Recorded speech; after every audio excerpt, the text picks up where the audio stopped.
दिन में मची भगदड़, रात में गायब हुए पंडित धीरेन्द्र शास्त्री। आधी रात को कहां निकल गए बाबा बागेश्वर, मच गया हड़कंप। न पुलिस को जानकारी, न आयोजनकर्ताओं को कुछ पता चला। पंडित धीरेन्द्र शास्त्री ने कर दिया खेल, एक सच्चे सनातनी ने फिर दिखा दी ताकत। न मोदी न योगी जो आज तक कर पाए, वो 2 घंटे के अंदर एक 27 साल के लड़के ने कर दिखाया। दुनिया देख रह गई, दंग भाईजान की ठठरी बंधना तय। पहली बार पंडित धीरेन्द्र शास्त्री लाखों लोगों के सामने करेंगे बड़ा ऐलान, 200 बीघा जमीन पर रचेंगे इतिहास। दिल से बोलो जय बागेश्वर। इधर पंडित धीरेन्द्र शास्त्री की कथा में आने के लिए योगी तैयारी ही कर रहे थे। उधर पंडित धीरेन्द्र शास्त्री ने आधी रात को कुछ ऐसा कर दिया जिसे देख चारों तरफ हड़कंप मच गया। जब पूरी दुनिया सो रही थी तब धीरेन्द्र शास्त्री रात के करीब 3 बजे कर रहे थे बहुत बड़ी तैयारी। मोदी योगी के बाद धीरेन्द्र शास्त्री अब उठाने वाले हैं बड़ा कदम। देश के हजारों संत देंगे आशीर्वाद। जिस 27 साल के लड़के को धर्म के ठेकेदार नादान बालक समझने की भूल कर बैठे थे, आज उसकी ताकत देख पाकिस्तान से लेकर अमेरिका, चीन भी थर थर कांप रहे हैं। जो काम आज तक मोदी योगी से भी नहीं हुआ, वो पंडित धीरेन्द्र शास्त्री ने कर दिखाया। बाबा का क्रेज देख भाईजान बिल में घुस गए। हिंदू धर्म के विरोधी मुल्ला मौलवियों ने अपना बस्ता बांध लिया। लेकिन योगी राज में पंडित धीरेन्द्र शास्त्री के साथ रात के करीब 2 बजे ऐसा क्या हुआ जिसने हर किसी को हिला दिया। सुरक्षा कर्मी भी दंग रह गए, आयोजनकर्ता भी सोच में पड़ गए कि आखिर ये क्या हुआ। पंडित धीरेन्द्र शास्त्री की कथा ने इस बार सारे रिकॉर्ड तोड़ दिए। ग्रेटर नोएडा में चल रही कथा में एक साथ लाखों लोगों की भीड़ देखकर हर कोई भौचक्का रह गया। तिल रखने तक की जगह नहीं थी, सांस लेना मुश्किल हो रहा था। तेज गर्मी में भी पंडित धीरेन्द्र शास्त्री के दीवानों ने हार नहीं मानी।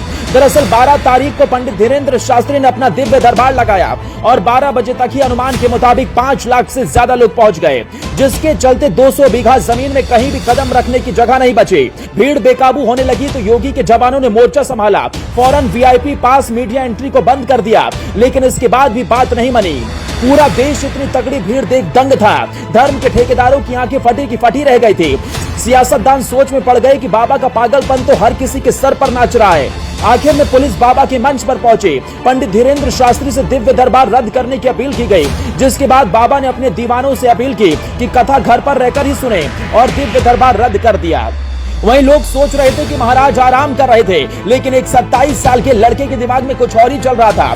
धीरेन्द्र शास्त्री बीजेपी सांसद मनोज तिवारी के साथ आधी रात को मथुरा निकल गए और इसकी जानकारी न आयोजनकर्ताओं न ही सुरक्षा कर्मियों को थी। किसी को इस बात की भनक नहीं लगी और पंडित धीरेन्द्र शास्त्री देर रात करीब 1:30 बजे अचानक मथुरा आ पहुंचे, जिसकी सूचना किसी को नहीं थी। मथुरा पहुंचकर सबसे पहले धीरेन्द्र शास्त्री बरसाना पहुंचे और वहां ब्रज के विरक्त संत विनोद बिहारी बाबा से मिले। आश्रम पहुंचने पर विनोद बाबा ने धीरेन्द्र शास्त्री को अंगवस्त्र पहनाकर स्वागत किया।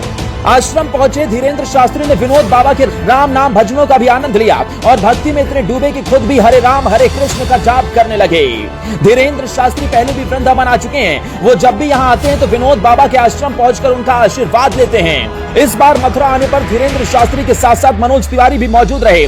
वहीं जिले के एसएसपी शैलेश कुमार पांडे भी पूरी रात उनके साथ रहे, लेकिन इस बात की किसी को जानकारी तक नहीं थी। आधी रात को अचानक पंडित धीरेन्द्र शास्त्री मथुरा पहुंच गए। उन्होंने बाबा का आशीर्वाद लिया और कयास लगाए जाने के इस बार योगी राज में लाखों लोगों के सामने खुले मंच से पंडित धीरेन्द्र शास्त्री कुछ बड़ा ऐलान करने वाले हैं। पंडित धीरेन्द्र शास्त्री वो ऐलान कर सकते हैं जो आज से पहले किसी मंच से नहीं किया और इससे विरोधियों की ठठरी बंधना भी तय है।